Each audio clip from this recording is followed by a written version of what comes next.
रविवार दिनांक 21 April 2024. Doctor झिवॅगो 1960 ची फिल्म पाहिली. चांगली आहे, स्लो आहे पण, आणि अननेसेसरी लेंदी आहे. म्युझिक, सुरुवातीचं म्युझिकच 5 मिनिटं, स्क्रीनवर काहीच नाही, ब्लँक. आणि इंटरव्हललाही तसंच 5 मिनिटाचं म्युझिक वाजतंय, ब्लँक. तशीच लेंथ वाढवली. ओव्हरऑल मूवी म्हणजे चांगली आहे, डॉक्टर झिवॅगोच्या लाईफवरची आहे. त्या काळात कसं कसं रशियामध्ये जेव्हा क्रांती झाली, म्हणजे लोक भूकमरीने मरत होते, आणि मग रेड आर्मी आणि व्हाईट आर्मी असे ग्रुप्स तयार झाले, आणि त्या लोकांनी कसं म्हणजे सरकारला भाग पाडलं की चेंज करा, पण फारसा काही परिणाम झाला नाही. तर थोडक्यात त्या काळामध्ये डॉक्टर झिवॅगोनी काय काय केलं किंवा त्याची लाईफ काय होती असं त्याची स्टोरी आहे. तर थोडक्यात जेव्हा हा लहान असतो झिवॅगो, तर त्याची आई वारते. वडील काही फारसं म्हणजे माहीत नसतं वडिलांच्या बद्दल वगैरे, आणि वडील दाखवलेच नाहीत आधीच, म्हणजे गेलेले असतात वगैरे, किंवा त्यांचा एक स्वतःला मुलगा असतो, त्यांचं एक वेगळं अफेअर असतं का काय, डोंट नो, पण त्याला एक सौथला भाऊ असतो. आणि मग त्याच्या आईची डेथ होते, तर हा लहान असतो. मग त्याची मैत्रीण आणि तिचे मिस्टर आणि त्यांना एक मुलगी असते, तर असे हे आपल्याबरोबर त्याला रशिया म्हणजे मॉस्कोला घेऊन जातात, आणि तिथेच मग तो मोठा होतो. आणि मग दाखवले की लहानपणापासूनच तो हुशार असतो वगैरे, आणि मग त्याला त्यांनी बाहेर कुठेतरी पाठवलेलं असतं, आणि मग तिथून तो शिक्षण घेऊन डॉक्टर होऊन आलेला असतो. आणि मीन व्हाईल ही पण मुलगी मोठी होते, आणि त्या दोघांचं म्हणजे प्रेम पण जमलेलं असतं, आणि त्या दोघांचं लग्न झालं, त्यांची मुलगी मैत्रिणीची आणि डॉक्टर झिवॅगो यांचं लग्न होते. प्रेम असतं, लग्न होते, सगळं ठीक आहे. पण इकडे एक अजून दुसरी स्टोरी अशी दाखवली की तिथला एक कोणीतरी मोठा ऑफिसर असतो, जॉर्डन म्हणून. तर तो थोडासा बायकांचा गलत उपयोग वगैरे करून घेत असतो. तर एक लारा नावाची मुलगी असते, तर तिच्या आईशी पण त्याचे संबंध असतात, आणि तो त्या लारावर पण थोडस जबरदस्ती करून किंवा ते करून तिला आकर्षित आपल्याकडे करतो, आणि तिच्याशी पण शारीरिक संबंध स्थापित करतो. आता ही जी लारा असते ही असते त्या रेड क्रॉस वाल्या एका म्हणजे काम स्वयंसेवकाच्या प्रेमामध्ये, आणि तो खूप इनिशिएटिव्ह घेऊन आणि हे करत असतो. तो त्याला सारखं म्हणजे जीवाचा धोका किंवा गोळीबार किंवा जेल असं होईल असं वाटत असतं. तर हा जॉर्डन त्याला त्याच्याबद्दल समजवतो, पण ती म्हणते नाही, आम्ही दोघं लग्न करणार. आणि मग शेवटी पण ती त्या जॉर्डनच्यामुळे प्रेग्नंट राहते, आणि लग्न तिचं ह्याच्याशी होते, आणि त्यांच्यापासून त्यांना एक तिला एक मुलगी म्हणजे होते. आता इकडे हे दोघं यांचं चाललं असतं व्यवस्थित, पण तेच म्हणजे हा सारखा या आपल्या सोशल ऍक्टिव्हिटीज आणि ह्याच्यामध्येच, आणि लोक भूकमरीने बेजार झालेले असतात, मरत असतात. मग ही लारा तिने नर्सिंगचं ट्रेनिंग घेतलेलं असतं, म्हणूनच झालं, पण ती म्हणजे येत असतं तिला सगळं. मग त्याच्यामुळे एका ठिकाणी त्या लाराची आणि डॉक्टर झिवॅगोची भेट होते, तर ते थोडंसं एकमेकांकडे अट्रॅक्ट होतात, पण फारसं काही म्हणजे तसं दाखवलं नाही. तो फक्त इम्प्रेस होतो म्हणजे तिच्यामुळे. आणि एका याच्यामध्ये पार्टीमध्ये पण ती त्या ह्याचा इन्सल्ट करते, जॉर्डनचा.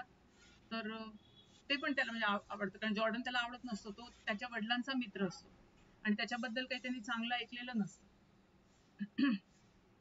झालं मग शेवटी मग आता भूकमरीने म्हणजे काहीच नसतं, सगळे म्हणतात तुम्ही आता इकडनं दुसरीकडे जा. एक ट्रेन जात असते, मग हे लोक सगळी यांची फॅमिली डॉक्टर झिवॅगोची त्या दुसऱ्या ठिकाणी जाते. मग तिथेही काय खूप बर्फ पडलेला असतो सगळीकडे, काही म्हणजे प्रॉपर हे नसतं, पण ते लोक जातात, ते स्वच्छ करतात, मग तिथेच काय बटाटे उगवत असतात, ते करतात, ते खात असतात. तर हा एकदा म्हणतो की मी जरा शहरात जाऊन बघतो काही आहे का. तर तिथे त्या लायब्ररीमध्ये वगैरे काही वाचायला, कारण इथे नुसतंच काही नाहीये, तिथल्या त्या सिटीच्या लायब्ररीत जातो तर तिथे त्याला लारा भेटते. मग त्यांचं परत अफेअर थोडस सुरू होतं, म्हणजे शारीरिक संबंध येतात त्यांचे, आणि ती प्रेग्नेंट राहते. त्याच्यापासून तिला मग पुढे मुलगी झालेली. तर इकडे मग हा बायकोला म्हणजे बायकोपासून थोडस, म्हणजे बायकोवर प्रेम असतं पण बायकोपासून दूर जात राहतो. तर ते बायकोच्या लक्षात येते, आणि एकदा तो परत येताना ते रेड क्रॉस वाले त्याला किडनॅप करतात आणि आपल्या बरोबर घेऊन जातात. इकडे बायकोनी त्याच्या नावाने एक चिठ्ठी लिहून ठेवलेली असते जेव्हा तो घरी परत येतो सुटून त्यांच्या त्या रेड क्रॉस वाल्यांच्या ह्याच्यातनं, की मला माहिती आहे की तू तिच्याकडे जातो वगैरे असं, आणि कशी आहे ती काय वगैरे असं फक्त लिहिलेलं असतं, आणि मला माहिती आहे म्हणून असं. आणि नंतर मग हा हिला घेऊन, लाराला घेऊन त्याच आपल्या घरामध्ये त्यांचं जे घर असतं तिथे येतो. तिथे ते राहतात, तिथे त्यांना ती जे मुलगी वगैरे झालेली असते. पण हा जॉर्डन येऊन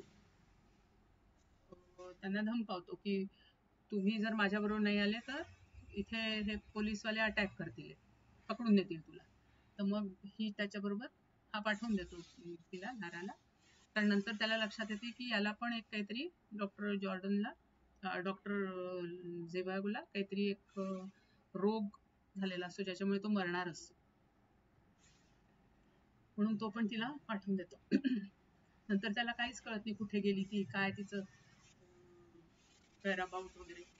आणि फक्त हेच दाखवलं की जेव्हा नेहमी सगळ्यांची मदत करत असतो, कोणी असू दे कुठेही असू दे, मरत असला की तो लगेच पुढे होऊन काम करायचं, त्याच्यामुळे लोक मध्ये तो पॉप्युलर असतो, लोकांना माहित असते त्याचं नाव वगैरे. शेवटी एकदा एका सिटी मधून ट्राम मधून येताना त्याला ती दिसते लारा, म्हणून तो तिच्या मागे धावत जातो, पण काही नाही, रस्त्यावर पडून तो मरतो. तिथले लोक म्हणजे माहिती असतात त्यांना, मग ते लोक सगळे त्या दफनतात हे करतात. मग लाराला ही गोष्ट कळते, ती पण तिथे येते आणि त्याला सांगते तिथल्या लोकांना की आमची जुनी ओळख होती, मी ओळखते त्याला वगैरे. तर आता ही सगळी स्टोरी सुरू व्हायचं मागे एकच कारण असते की जी मुलगी असते, आणि हा डॉक्टर झिवॅगो खूप छान कविता शेरो शायरी पण करत असतो, त्यांनी लारावर भरपूर कविता लिहून एक बुक पब्लिश केली असते. आणि हा जो त्याचा सौतेला भाऊ असतो तो तसा चांगला असतो, दोघांचे संबंध पण चांगले असतात झिवॅगोचे तरी, आणि त्यांनी झिवॅगोला खूप मदत पण केली असते वेळोवेळी. तर सध्या तो एका त्या रेड याच्या आर्मीमध्ये पोस्टेड असतो मोठ्या याच्यावर. तर तिथे त्या आर्मीमध्ये तरुण तरुणींकडनं कामं करून घेतलेली असतात, घेतली गेलेली असतात त्या फील्डवर, साईटवर वगैरे. तर त्याच्यातली एक मुलगी असते की जी त्याला शंका येते की ही लाराची मुलगी आहे म्हणून. मग तो तिला बोलवून घेतो आणि विचारतो तिला की काय काय, पण तिला काहीच आठवत नसते लहानपणचं वगैरे. ती म्हणते मला माझी आई आठवते. मग तो सगळं दाखवतो, पुस्तक, फोटो वगैरे, हे तुझे वडील आहेत का, हे काय.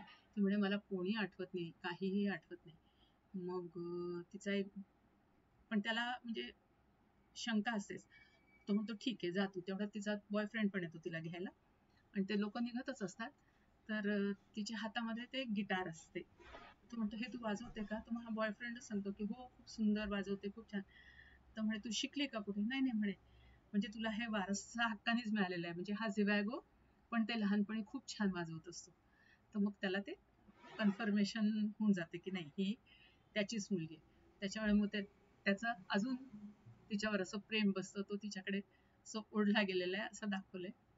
आणि म्हणजे त्याला फक्त हे सॅटिस्फॅक्शन होतं की चला म्हणजे आता ही त्याची मुलगी आहे आणि आपण तिच्याकडे लक्ष ठेवू शकतो किंवा तिला आपण आपलं म्हणू शकतो. अशी स्टोरी आहे.